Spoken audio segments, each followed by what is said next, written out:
Tempo, tempo, tempo, tempo. Qual a sua relação com o tempo? O tema do vídeo de hoje é o tempo na obra de Zygmunt Bauman. É importante dizer que eu não estou falando do tempo calendário, é importante dizer que eu não estou falando do tempo relógio. Eu não estou falando do tempo matematizado. Hoje a gente vai falar sobre o tempo social, a experiência do tempo social e como essa experiência foi se transformando, especialmente no período das modernidades sólida e líquida. Então, esse é o tema do vídeo, roda a vinheta. Olá, sou Pedro Henrique Máximo, arquiteto e professor, estudo a obra de Zygmunt Bauman há mais de 10 anos, desenvolvo pesquisa sobre a obra dele na universidade, então criei este canal aqui para a gente fortalecer a comunidade do nosso amigo Zygmunt Bauman, aprofundar o pensamento dele, sair desse universo raso que se encontra disponível na internet sobre a sua concepção de mundo. A concepção de mundo do Bauman é muito profunda, é muito mais profunda do que a gente consegue visualizar pelo que está apresentado por aí. Então, de certo modo, eu estou aqui para colaborar com outros pesquisadores, com outros professores, na discussão sobre a obra desse sociólogo.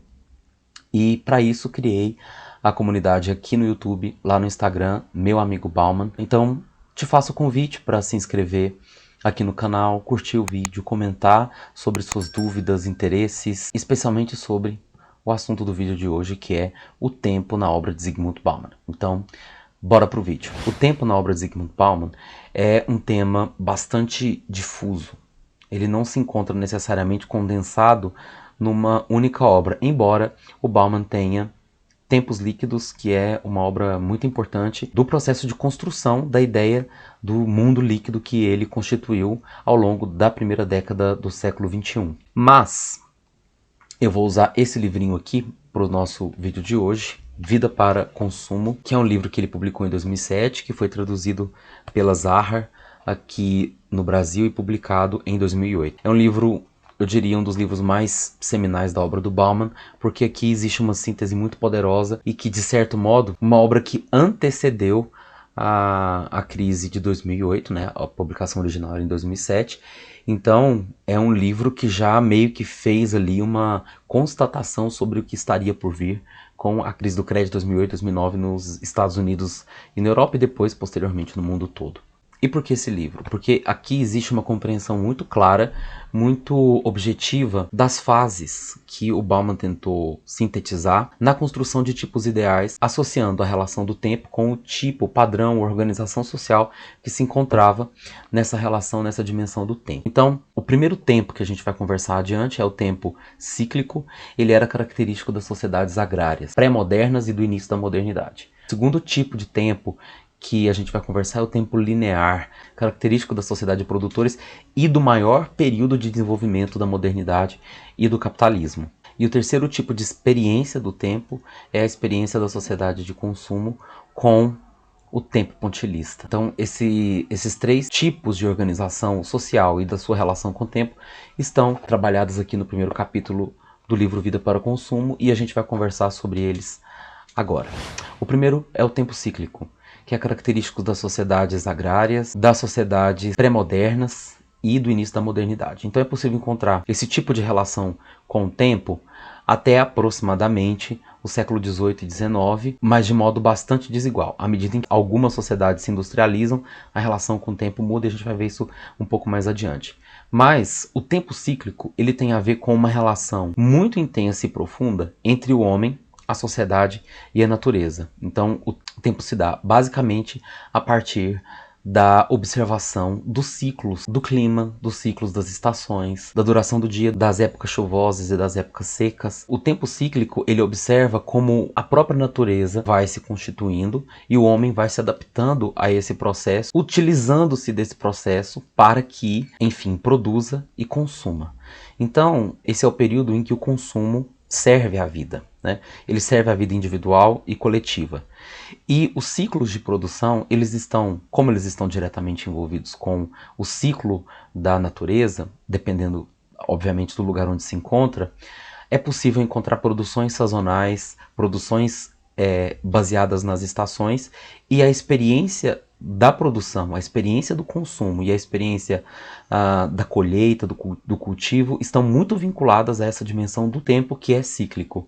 Ele acontece novamente e novamente de tempos em tempos. A partir do século XVIII, com o processo de industrialização e com muita ênfase no século XIX, a gente tem a sociedade de produtores e a concepção de um tempo linear. O tempo linear é pautado numa concepção de que a história ela é constituída de modo linear, a experiência do tempo é constituída de modo linear, assim como é possível ser contado no calendário, e assim como é possível ser contado a partir das horas do dia. Então, essa ideia, essa concepção, ela também deriva da experiência do homem com a indústria, com o processo de industrialização, linear como numa esteira de produção, linear como a experiência da filosofia positivista, que pressupunha que a ciência pudesse levar o homem, pudesse levar a sociedade a uma evolução contínua, progressiva, e que o destino final dessa sociedade seria o bem-estar, a igualdade, a liberdade, a fraternidade, que é o processo, enfim, de universalização das qualidades do bem-estar, dos pressupostos ali do iluminismo.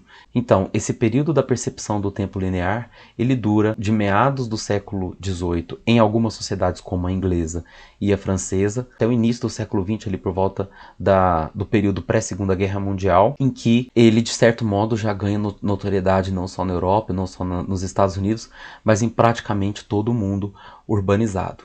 Então é muito importante porque a dimensão da vida urbana, ela muda, ela altera a percepção do tempo.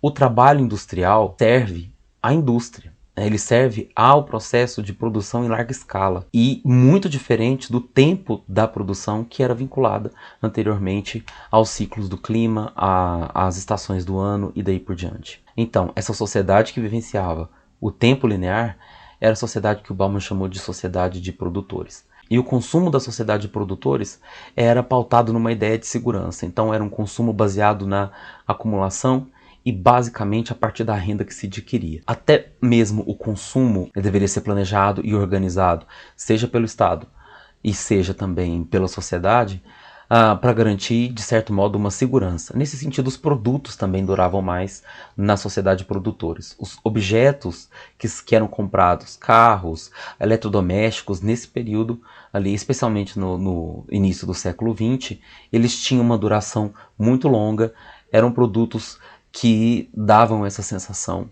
para as pessoas que estavam fazendo essa aquisição de produtos seguros, né? É um consumo para acumulação. Então, esse é o tipo de experiência do tempo da sociedade de produtores, que é o tempo linear. Por fim, o tempo pontilhista é um tipo de experiência do tempo que o Bauman nomeou, assim como Michel Maffezoli, por exemplo, para fazer essa constatação de uma experiência quase que epifânica. É uma experiência estonteante. É como se sempre houvesse um percurso novo o tempo todo a ser realizado numa montanha-russa, diferentemente da sua lógica linear, da lógica linear e crescentemente progressiva do período precedente. O tempo linear pressupunha o planejamento. O tempo pontilhista não admite o planejamento, porque a experiência ela deve ser sucedida por uma nova experiência. O tempo pontilhista, diferentemente da experiência do tempo linear, não pode ser preenchido com a sucessão de fatos, com a sucessão como se fosse um grande rolo compressor e planejado. O seu destino, as consequências das ações no tempo pontilhista não podem ser previstos. Então, diferentemente da sociedade do tempo linear que pressupunha e que planejava as consequências dos seus atos, a sociedade do tempo pontilhista não admite essa preocupação. Então, o tempo pontilhista para a sociedade de consumidores é repleto de eventos, fenômenos, acontecimentos desconexos, fragmentados. Esses eventos eles não possuem uma relação causal, eles não dão sequência um ao outro e não há qualquer tipo de vínculo entre esses eventos. E é muito importante deixar claro e evidente um fato que o Bauman coloca nesse livro, que o importante para a sociedade de consumidores não é o conteúdo dos pontos que constituem a trama da vida. Muito pelo contrário. E o que constitui, o que dá ênfase ao tempo pontilhista são os lapsos, os vazios, as distâncias entre um ponto e outro, entre uma experiência estonteante, efusiva e outra experiência. E o sujeito líquido moderno que vive com muita ênfase, com muita intensidade, essa sociedade de consumidores, que faz parte, que é um integrante dessa sociedade de consumidores e que vivencia o tempo pontilhista, vive cada ponto, cada instante, que constitui a sua própria narrativa de vida, como um instante eterno. E esse é o sentido da busca da experiência do tempo pontilhista. Quando um ponto é realizado, já inicia-se o processo de ansiedade para um novo ponto, para uma nova oportunidade de consumo, para uma nova oportunidade de relacionamento amoroso, para uma nova oportunidade de sexo, para uma nova oportunidade de novos encontros. Porque o vazio, o lapso, é o que causa esse mal-estar, essa ansiedade. E por isso mesmo, não existe, diferentemente dos pintores pontilhistas, como Seurat, como Signac, uma preconcepção que antecede a experiência da pintura. Esses pintores, eles tinham uma concepção do desenho total antes de iniciar o processo de pintura e de decomposição tonal de cada ponto, de cada elemento que faria, de fato, a composição e daria sentido à imagem. No tempo pontilhista, na experiência do tempo pontilhista que nós vivemos, não existe esse desenho que coordena a experiência. Tá? A gente não consegue olhar para essa pintura de fora, de longe. Então, nós mesmos vamos, todos os dias, a cada momento, e várias vezes ao dia, produzindo novos pontos, e pelo fato deles não compartilharem de uma conexão, o que dará sentido para esses pontos é um olhar em retrospecto que a gente tem que fazer e constituir, a partir dessas experiências, uma narrativa. Mas aqui eu queria chamar uma atenção para uma coisa importante. O tempo pontilhista, ele hiperfraciona a memória, porque existe uma hiperintensificação no gozo do momento, na experiência do momento. E à medida em que, posteriormente, for necessário constituir uma narrativa de vida, essa narrativa ela não vai conseguir captar esses eventos passados da vida pregressa. Isso vai fazer com que a gente esqueça os atores, inverta os atores, que a gente troque cenários das experiências que a gente viveu e que essas experiências elas deixam de fazer sentido porque existe um processo, uma hiperconcentração no gozo, no desejo de experimentar o momento e, na sequência, ficar de prontidão para o próximo. Então, nesse sentido, a experiência do tempo pontilhista é uma experiência de muita ansiedade, porque a partir do momento que eu saio de uma experiência hiperefusiva, eu me abro e fico ansioso para ter uma nova experiência hiperefusiva, para sonhar um novo sonho, ter um novo relacionamento, para comprar um novo objeto. Porque a tendência, diferentemente da sociedade de produtores, é que na sociedade de consumidores tudo envelheça muito rápido, tudo perca a sua capacidade de duração, tudo fica obsoleto com uma velocidade incrível e surreal. Isso gera uma ansiedade. Não há um período de descanso, não há um período de pausa, não há um período para a experiência do tempo lento, onde a gente pode simplesmente olhar com paciência de fora para os fenômenos que estão acontecendo na nossa vida. Porque, como disse o Bauman, a demora entre um ponto e outro, ou seja, o lapso, o vazio, entre um momento efusivo e outro, uma festa efusiva e outra, um sexo efusivo e outro, um relacionamento efusivo e outro, esse tempo de demora é como se a gente estivesse, de fato, perdendo uma oportunidade. Então, Bauman fala que o tempo pontilhista também é, ao mesmo tempo, o serial killer das oportunidades e é o cemitério das possibilidades. Porque a gente enxerga assim. Se eu não tiver o tempo todo atento, se eu não tiver o tempo todo interessado em uma nova experiência, a gente entra num looping gigantesco de ansiedade, num looping gigantesco de medo por estar fora desse processo, de ficar desatualizado, tá? De sofrer. Nós temos medo de sofrer e por isso a gente sofre.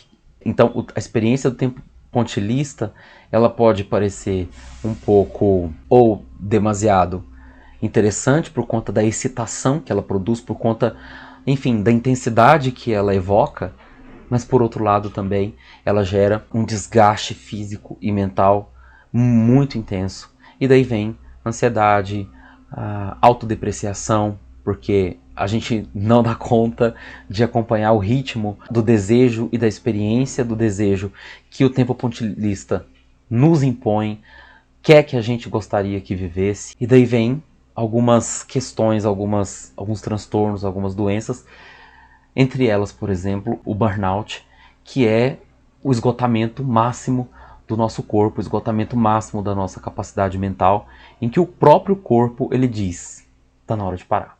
Então o tempo pontilhista é quase que, ao mesmo tempo, a busca pelo eterno instante, pelo instante eterno, por essa experiência que vai durar, por mais curto que seja, de modo efusivo e intenso, mas ao mesmo tempo aniquila a possibilidade da própria experiência do tempo. Para começar, eu acho que seria interessante o exercício da nossa leitura em relação à nossa própria experiência com o tempo. Quanto tempo a gente passa no celular? Quanto tempo a gente procura e vive essas experiências e qual é o sentido que a gente dá para o lapso, para a distância entre um evento e outro? O que a gente fica fazendo entre um evento e outro? Qual é o sentido que a gente atribui a esse tempo que, de acordo com o que o Bauman coloca, na experiência do tempo pontilhista, é um tempo vazio. É um tempo sem experiência. Então é isso.